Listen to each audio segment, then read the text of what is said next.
Hi, SL ടോക്സിന്റെ പുതിയൊരു വീഡിയോയിലേക്ക് എല്ലാവർക്കും സ്വാഗതം. ഇന്ന് ഞാൻ നിങ്ങളോട് പറയാനായിട്ട് പോകുന്നത്, നമ്മളെ സ്നേഹിക്കുന്ന ഒരാൾ ഒരിക്കലും നമ്മളോട് ചെയ്യാൻ പാടില്ലാത്ത ഒരു 5 കാര്യങ്ങളാണ്. ഈ കാര്യങ്ങൾ അവർ ചെയ്യുന്നുണ്ടെങ്കിൽ നിങ്ങൾ മനസ്സിലാക്കുക, നിങ്ങൾ ചിന്തിക്കുന്ന പോലെ ചിലപ്പോൾ അവർക്ക് നിങ്ങളോട് വലിയ സ്നേഹമൊന്നും ഉണ്ടാവില്ല എന്നുള്ളത്. കാരണം ഒരു റിയൽ ലവ് റിലേഷൻഷിപ്പിൽ അല്ലെങ്കിൽ യഥാർത്ഥമായി പ്രണയിക്കുന്ന ഒരു പേഴ്സൺ ഒരിക്കലും ഇങ്ങനെ ചെയ്യില്ല എന്നുള്ളതാണ്. സോ എന്തൊക്കെയാണ് കാര്യങ്ങൾ, അത് നമുക്ക് ആദ്യം നോക്കാം. ഇതിൽ ഒന്നാമത്തെ ഒരു കാര്യം എന്താണെന്ന് വെച്ച് കഴിഞ്ഞാൽ, നിരന്തരം നിങ്ങളുടെ ഫീലിങ്സിനെ അവോയ്ഡ് ചെയ്യില്ല എന്നുള്ളതാണ്.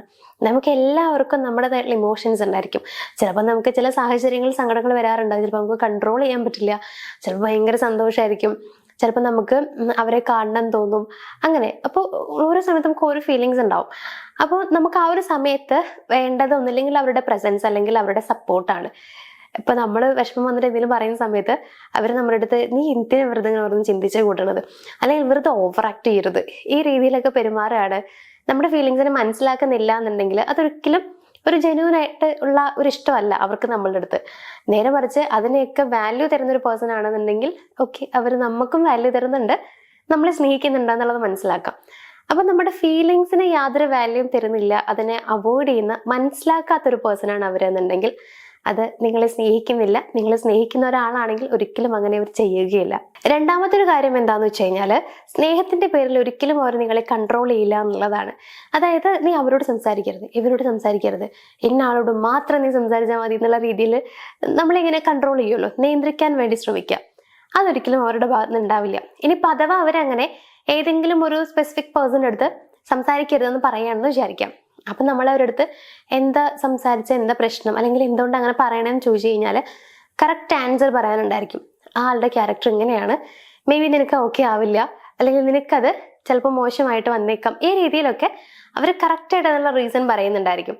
പക്ഷേ പ്രത്യേകിച്ച് റീസൺ ഒന്നുമില്ല, എന്നാലും അവർ പറയുന്ന ആളോട് മാത്രമേ നമ്മൾ സംസാരിക്കാൻ പാടുള്ളൂ, അവർ പറയുന്ന രീതിയിൽ മാത്രമേ നമ്മൾ എന്തും ചെയ്യാൻ പാടുള്ളൂ. നമ്മുടെ ലൈഫിലെ കാര്യങ്ങളൊക്കെ ഡിസൈഡ് ചെയ്യുന്നത് അവരാണെന്നുണ്ടെങ്കിൽ മനസ്സിലാക്കേണ്ടത് അവർക്ക് നമ്മളോട് ജെന്യൂൻ ഇഷ്ടമല്ല, ഒരു കൺട്രോളിങ് മാത്രമാണ് അവർ ശ്രമിക്കുന്നത്. യഥാർത്ഥത്തിൽ ഇഷ്ടപ്പെടുന്ന ഒരാൾ നമ്മുടെ സ്വാതന്ത്ര്യത്തെ മാനിക്കുന്ന, അതായത് നമ്മുടെ അവകാശമാണ് നമ്മുടെ സ്വാതന്ത്ര്യം എന്ന് പറയുന്നത്. അപ്പൊ അതൊരിക്കലും അതിനില്ലാണ്ടാക്കാൻ ശ്രമിക്കുന്ന ഒരാളാവില്ല. നമ്മുടെ പേഴ്സണൽ സ്പേസ് അത് മനസ്സിലാക്കാൻ കഴിവുള്ള ഒരാൾ തന്നെയായിരിക്കും. മൂന്നാമത്തെ ഒരു കാര്യം എന്താന്ന് വെച്ച് കഴിഞ്ഞാൽ, തെറ്റ് ചെയ്തിട്ട് നമ്മളാണ് കുറ്റക്കാരൻ എന്നുള്ളത് പറയില്ല എന്നുള്ളതാണ്. ഇത് കുറെ പേരിൽ കാണാറുണ്ട്. അവരാണ് തെറ്റ് ചെയ്തതെന്നുണ്ടെങ്കിലും അവർ സമ്മതിക്കില്ല, നീ കാരണമാണ് ഇത് വന്നത് എന്തെങ്കിലും അവർ പറയും. അതായത് തെറ്റ് ചെയ്ത് അവരാണെന്നുള്ളത് ഓക്കെ, എല്ലാവർക്കും മനസ്സിലായ കാര്യമാണ്. അപ്പൊ പിന്നെ തെറ്റ് ചെയ്തില്ല എന്ന് പറയാൻ പറ്റില്ലായിരിക്കാം, പക്ഷെ നമ്മളെ കാരണമാണ് അത് ചെയ്തതെന്നുള്ള രീതിയിലേക്ക് അവർ വരുത്തി തീർക്കും. ഒരിക്കലും അവരാണ് അതിന് കാരണക്കാർ, അല്ലെങ്കിൽ അവർ കാരണമാണ് അങ്ങനെ സംഭവിച്ചത് എന്നുള്ളത് അവർ സമ്മതിച്ചില്ല. എല്ലാത്തിനും നമ്മളെ കുറ്റപ്പെടുത്താൻ ശ്രമിക്കും. അങ്ങനെ ചെയ്യുന്ന ഒരാളാണെങ്കിലും മനസ്സിലാക്കുക, അവർക്ക് നമ്മളെ ഇഷ്ടമല്ല. നമ്മളെ ശരിക്കും സ്നേഹിക്കുന്ന ഒരാളാണെന്നുണ്ടെങ്കിൽ എന്ത് തന്നെ തെറ്റ് സംഭവിച്ചു കഴിഞ്ഞാലും അതിന്റെ റെസ്പോൺസിബിലിറ്റി അവർ തന്നെ ഏറ്റെടുക്കും. അതേപോലെ ഒരു സോറി പറയാനും പ്രത്യേകിച്ച് പ്രശ്നമൊന്നും അവർക്ക് ഉണ്ടാവില്ല എന്നുള്ളതാണ്. നാലാമത്തെ വളരെ ഇമ്പോർട്ടന്റ് ആയിട്ടുള്ള മറ്റൊരു കാര്യം എന്താ വെച്ച് കഴിഞ്ഞാൽ, നമ്മളെ ഭയപ്പെടുത്തിയിട്ടോ അല്ലെങ്കിൽ നമ്മുടെ അടുത്ത് ഇങ്ങനെ ഓരോ കാര്യങ്ങൾ പറഞ്ഞ് ഭീഷണിപ്പെടുത്തിയിട്ടോ റിലേഷൻഷിപ്പ് നിലനിർത്താൻ അവർ ശ്രമിക്കില്ല. കാരണം അവർക്കറിയാം ഈ റിലേഷൻഷിപ്പ് എന്ന് പറയുമ്പോൾ രണ്ടുപേരും ഒരുമിച്ച് എഫേർട്ട് എടുക്കേണ്ടതും രണ്ടുപേർക്കും ഒരേ രീതിയിൽ സ്നേഹം വേണ്ടതുമാണ്. അങ്ങനെ ഇല്ല എന്നുണ്ടെങ്കിൽ ഓക്കെ, നമുക്ക് നമ്മുടെ ഇഷ്ടം പോലെ ചെയ്യാം എന്നവർക്കറിയാം. ഒരിക്കലും അവർ പറഞ്ഞ് നമ്മളെ പിടിച്ചു നിർത്താൻ വേണ്ടി ശ്രമിക്കില്ല.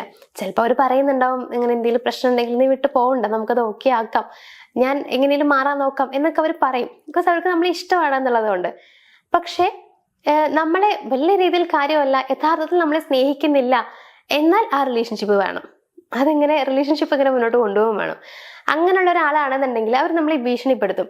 നീ എന്നെ വിട്ട് പോയി നോക്ക്, ഞാൻ കാണിച്ചു തരാം, പിന്നെ നീ എന്നെ കാണില്ല എന്നൊക്കെ പറഞ്ഞിട്ട് നമ്മളെ ഭീഷണിപ്പെടുത്തും. അപ്പൊ നമ്മളിങ്ങനെ അകപ്പെട്ട് പോവാണ്, നമുക്ക് കൺഫ്യൂഷൻ ആവും, എന്താ ചെയ്യാ, എനിക്കിതിൽ നിൽക്കാൻ പറ്റണില്ല, പക്ഷെ പോവാനും പറ്റുന്നില്ല. അപ്പൊ നമുക്ക് തന്നെ ഒരു സമാധാനമില്ലാത്തൊരവസ്ഥയായിട്ട് മാറും. അങ്ങനെയാണ് അവർ ചെയ്യുന്നതെന്നുണ്ടെങ്കിൽ അവർക്ക് നിങ്ങളെ ഇഷ്ടമല്ല. പക്ഷെ ഞാൻ പറഞ്ഞ പോലെ അങ്ങനെയൊന്നും അല്ല, പിടിച്ചു നിർത്താൻ ശ്രമിക്കുന്നില്ല.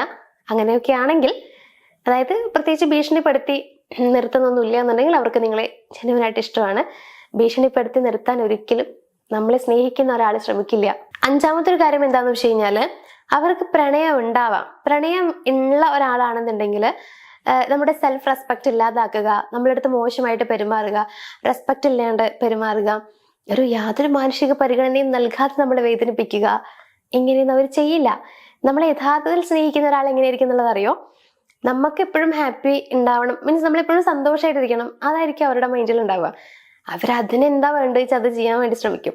അതല്ലാതെ ഒരിക്കലും നമ്മളുടെ അടുത്ത് ഇപ്പൊ മോശമായ വേർഡ്സ് യൂസ് ചെയ്ത് സംസാരിക്കാൻ പോലും അവർക്ക് കഴിയില്ല. ചില ആളുകളുണ്ട് അത് അവർക്ക് അങ്ങനെ പെട്ടെന്ന് വന്നു പോകുന്നത്. അപ്പോൾ വഴക്കൊക്കെ ഉണ്ടാക്കുന്ന സമയത്ത് ചിലപ്പോൾ മോശം വേർഡ്സ് യൂസ് ചെയ്ത് സംസാരിക്കാറുണ്ട്. അത് അവരുടെ ക്യാരക്ടർ അങ്ങനെ ആയതുകൊണ്ടും വളർന്നു വന്ന രീതി അങ്ങനെ ആയതുകൊണ്ടാണ്. പക്ഷെ എന്നാലും നമുക്ക് ഫീലായി വിഷമമായി തോന്നിക്കഴിഞ്ഞാൽ അവർ ചിലപ്പോൾ ഒന്ന് സോറി പറയും, അല്ലെങ്കിൽ എങ്ങനെയും നമ്മുടെ വിഷമം മാറ്റാൻ വേണ്ടി ശ്രമിക്കും. അത് ജെന്യുവനായിട്ട് സ്നേഹിക്കുന്ന ആളുകൾ നമ്മൾ കാണുന്നതാണ്. പക്ഷെ ജെന്യുവനായിട്ട് സ്നേഹിക്കുന്ന ഒരാളാണെങ്കിൽ ഒരിക്കലും അവർ നമ്മളുടെ അടുത്ത് ഇങ്ങനെ റെസ്പെക്ട് ഇല്ലാതെ എപ്പോഴും ബിഹേവ് ചെയ്യാം, മറ്റുള്ളവർ മുമ്പിൽ വെച്ച് നമ്മളെ കളിയാക്കുക, എപ്പോൾ നോക്കിയാലും നമ്മളെ വേദനിപ്പിക്കാൻ വേണ്ടി ശ്രമിക്കുക, ഇങ്ങനെയൊന്നും ചെയ്യില്ല എന്നുള്ളതാണ്. അപ്പൊ ഇത്രയും കാര്യങ്ങൾ നോക്കിക്കൊണ്ട് നിങ്ങൾ മനസ്സിലാക്കുക അവർ നിങ്ങളെ സ്നേഹിക്കുന്നുണ്ടോ ഇല്ലേ എന്നുള്ളത്. ഇതിലിപ്പോ അവർ ഒരിക്കലും ചെയ്യില്ല എന്ന് പറയുന്നതുകൊണ്ട് അങ്ങനെ നിങ്ങൾ വിചാരിക്കരുത്. കാരണം ഒരു തെറ്റ് ഏതൊരു പേഴ്സണും പറ്റും. അപ്പോൾ തെറ്റ് സംഭവിക്കുന്നുണ്ടെങ്കിൽ നമുക്കത് ക്ഷമിച്ചു കൊടുക്കാം, അത് വലിയ കുഴപ്പമില്ല. പക്ഷെ എപ്പോഴും അത് ആവർത്തിക്കുന്നുണ്ടെങ്കിൽ നിങ്ങൾ നോക്കണം. കാരണം നമ്മളെ ഇഷ്ടപ്പെടുന്ന ഒരാളാണെങ്കിൽ തെറ്റ് സംഭവിക്കാം, ഒരു പ്രാവശ്യമൊക്കെ സംഭവിക്കും. എന്നിട്ട് അതിന്റെ ഉത്തരവാദിത്വം അവർ തന്നെ ഏറ്റെടുക്കും, ആ പ്രശ്നം പരിഹരിക്കാൻ അവർ തന്നെ നോക്കും, പിന്നീട് ആ തെറ്റ് അവർ ആവർത്തിക്കാൻ നോക്കില്ല. പക്ഷെ ഇവിടെ അങ്ങനെ അല്ലാണ്ട് ഈ തെറ്റ് തന്നെയാണ് എപ്പോഴും സംഭവിച്ചുകൊണ്ടിരിക്കണമെന്നുണ്ടെങ്കിൽ അത് ചിലപ്പോൾ ഇഷ്ടമല്ലാത്തതിൻ്റെ ഒരു ലക്ഷണമൊക്കെ ആയിരിക്കാം. അപ്പൊ എന്തായാലും ഈ കാര്യങ്ങൾ വെച്ചുകൊണ്ട് നിങ്ങൾക്കത് മനസ്സിലാക്കാൻ പറ്റട്ടെ. എന്തെങ്കിലുമൊക്കെ നിങ്ങളുടെ റിലേഷൻഷിപ്പിൽ പ്രോബ്ലംസ് ഒക്കെ ഉണ്ടെങ്കിൽ സൊല്യൂഷൻ വേണ്ടവർക്ക് ഞങ്ങളെ കോൺടാക്ട് ചെയ്യാം. അതേപോലെ എന്തെങ്കിലും ഒരു ടോപ്പിക്കിനെ കുറിച്ച് അറിയാൻ താല്പര്യമുള്ളവരൊക്കെ ആണെങ്കിൽ ഒന്ന് കമന്റ് ബോക്സിൽ കമന്റ് ചെയ്തോളാം. അപ്പൊ നമുക്ക് മറ്റൊരു വീഡിയോയിൽ കാണാം. Thank you.